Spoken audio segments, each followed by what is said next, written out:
Marlène et Jean-Claude sommes très heureux de te présenter une émission très spéciale afin de comprendre les faits d'actualité. Merci pour ta fidélité. C'est avec joie que je te retrouve encore afin que nous puissions passer au volet suivant dans la découverte de ce qui se passe.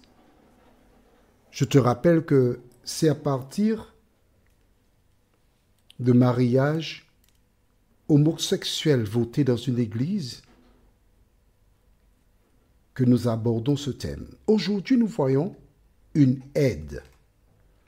Les références bibliques se trouvent au livre de Genèse, chapitre 2, les versets 18 à 24. Genèse 2, versets 18 à 24. Juste avant d'aborder la question, prions. Notre Seigneur et notre Dieu, nous te bénissons pour le bonheur de te connaître et pour la mission que nous avons de partager la connaissance, la vérité, la parole. Cet esprit continue de m'utiliser et en même temps sois présent dans le cœur de toutes ces personnes qui veulent connaître le plan. Nous t'en prions au nom de Jésus et pour ta gloire éternelle. Amen. Je lis un petit reportage. L'expérience de mariage hétérosexuel pour un couple homosexuel sur 5. On compte un peu plus de remariages dans les couples de femmes. Dans 20% des cas, l'une d'entre elles a été mariée par le passé contre 18% pour les couples d'hommes. Pour les couples de même sexe, il s'agit très certainement de premiers mariages hétérosexuels dans la mesure où la loi paraît trop récente pour que l'opportunité de 2 mariages de même sexe ait pu se présenter. Il y a là un effet de génération. Les relations hétérosexuelles et leur institutionnalisation via le mariage représentaient davantage une obligation auparavant, tandis que cela tend à s'atténuer au fur et à mesure que les relations de même sexe trouvent une reconnaissance juridique et sociale. Chez les plus âgés, le mariage de sexe différent pouvait aussi être investi pour accéder à la parentalité dans un contexte où les possibilités envisageables apparaissaient bien plus restreintes qu'aujourd'hui. On sait par exemple que dans les couples lesbiens, les enfants de moins de 5 ans sont bien plus souvent nés via l'aide médicale à la procréation, tandis que les enfants plus âgés étaient davantage conçus dans le cadre d'une précédente union hétérosexuelle. En clair, on sait que tout récemment, celles et ceux qui ont des enfants dans des couples homosexuels ou lesbiennes, c'est par le biais d'une aide extérieure. Tandis qu'il existe des femmes qui sont devenues lesbiennes, mais elles étaient mariées ou encore ont eu un enfant avec un homme avant de devenir lesbiennes. D'accord? Quel est l'avantage? 2 hommes ne pourront jamais, sans aide d'une tierce personne ou encore d'une invention, avoir un enfant. Il en est de même de 2 femmes. il est indispensable d'avoir deux personnes de sexe différent, c'est-à-dire, on va dire une femelle et un mâle, pour utiliser cette terminologie, ou encore une femme et un homme, afin de procréer. Et là, il n'y a pas de question. C'est clair pour tout le monde. Tout le monde admet, en dehors des femmes qui sont stériles ou des hommes, que lorsqu'on veut avoir des enfants, il faut qu'il y ait une femme et un homme. C'est un débat qui... Il n'y a pas de débat. Au fond, toutes les lesbiennes et tous les hommes homosexuels le savent. Nous ne sommes pas là pour jeter la pierre à ces personnes. Mais la question que je voudrais te poser, tu vois, je te tutoie. Tu sais que la norme pour avoir des enfants, c'est une femme et un homme. Tu le sais déjà. Pour des raisons que toi seul connais, tu vis avec une autre femme ou tu vis avec un autre homme, deux hommes, deux femmes. Mais au fond, tu sais que ce n'est pas la norme. Tu as des raisons. D'accord. Mais si tu as besoin d'aide pour évoluer dans un sens ou dans un autre, il existe des personnes qui sont là, disposées à te donner la main. Prenons la Bible, au livre de Genèse chapitre 2, les versets 18 à 24. L'Éternel Dieu dit, « Il n'est pas bon que l'homme soit seul. Je lui ferai une aide qui soit son vis-à-vis. » L'Éternel Dieu, qui avait façonné du sol tous les animaux des champs et tous les oiseaux du ciel, les fit venir vers l'homme pour voir comment il les nommerait, afin que tout être vivant porte le nom que l'homme lui donnerait. L'homme donna donc un nom à tous les oiseaux du ciel et aux animaux sauvages, mais il ne trouva pas d'aide qui soit son vis-à-vis. Alors l'Éternel Dieu plongea l'homme dans un profond sommeil.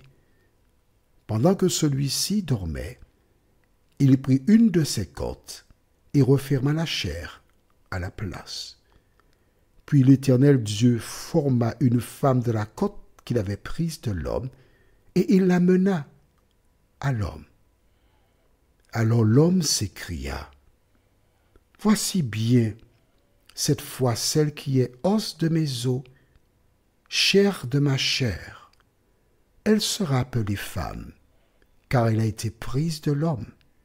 C'est pourquoi un homme se séparera de son père et de sa mère et s'attachera à sa femme, et les deux ne feront plus que. » C'est ce qui a été écrit à l'origine. Et voilà pourquoi des femmes et des hommes qui se marient et n'étant pas stériles donnent naissance à des enfants, et les enfants qui suivent le même modèle font ce qu'on appelle des petits-enfants, ensuite des arrière-petits-enfants, ainsi de suite. C'est cela, le plan de Dieu. Maintenant, nous savons que toutes les fois que Dieu donne un projet, son ennemi, en l'occurrence le diable, provoque des situations, présente des solutions contraires à l'enseignement de la Bible. Je voudrais te rappeler, toi qui es une lesbienne ou un homosexuel,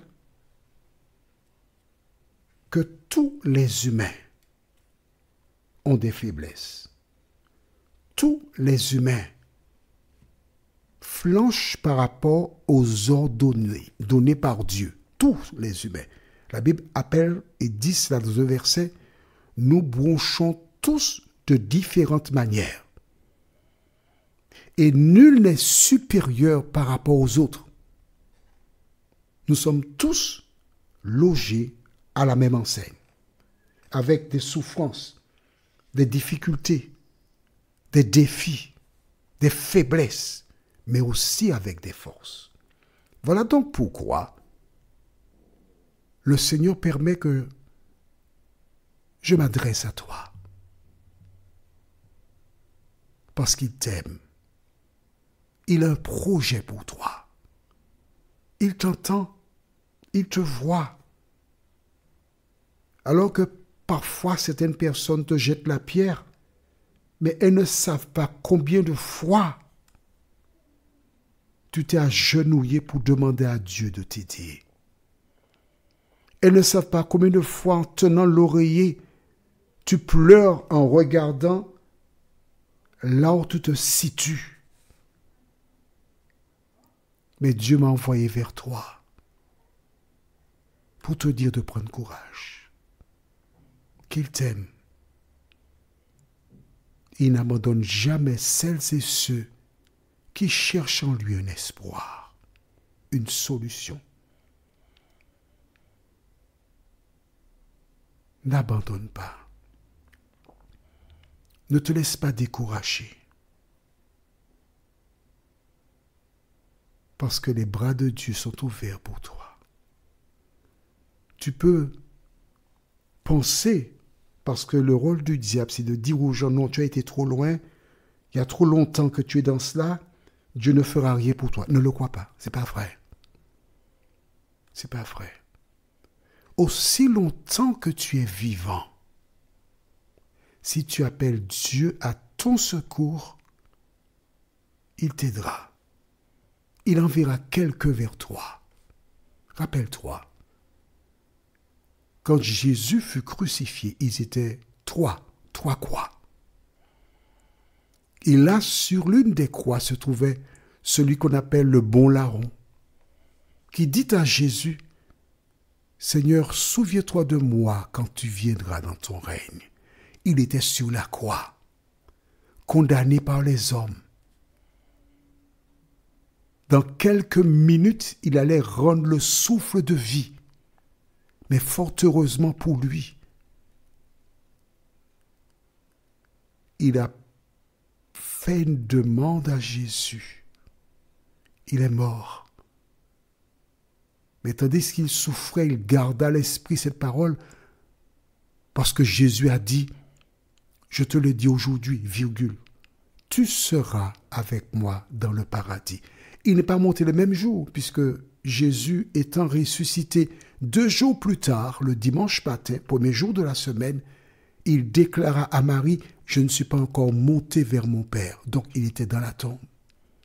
Qui que tu sois, aussi longtemps que tu es vivant, tu peux aller à Jésus.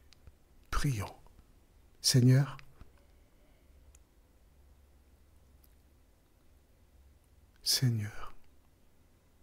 nous te présentons tes enfants qui ont reçu une éducation et qui, pour différentes raisons qui ne nous concernent pas, se trouvent en difficulté. Mais nous te remercions parce que tu nous as dit, là où le péché abonde, la grâce surabonde. Merci Seigneur. Quelles que soient les difficultés et les problèmes que rencontrent tes enfants, tu as toujours la solution. Alors merci de les aider à tourner leur regard vers toi. Merci de donner aux autres qui n'ont pas ce type de problème. Donne-leur des entrailles de miséricorde afin qu'ils aient des paroles assaisonnées de telle sorte qu'ils soient en mesure de les accompagner. Seigneur, utilise-nous selon ta volonté, au nom de Jésus pour ta gloire éternelle. Amen. Que l'Éternel continue de t'utiliser pour sa gloire, et il me tarde de te retrouver. Nous sommes parvenus au terme de notre réflexion. Si d'aventure tu as une question, il te suffit d'envoyer un message par le biais de WhatsApp au numéro suivant, plus 596 696 88 93 93. Et alors, Jean-Claude, moi, je me ferai un réel plaisir de répondre à ta question.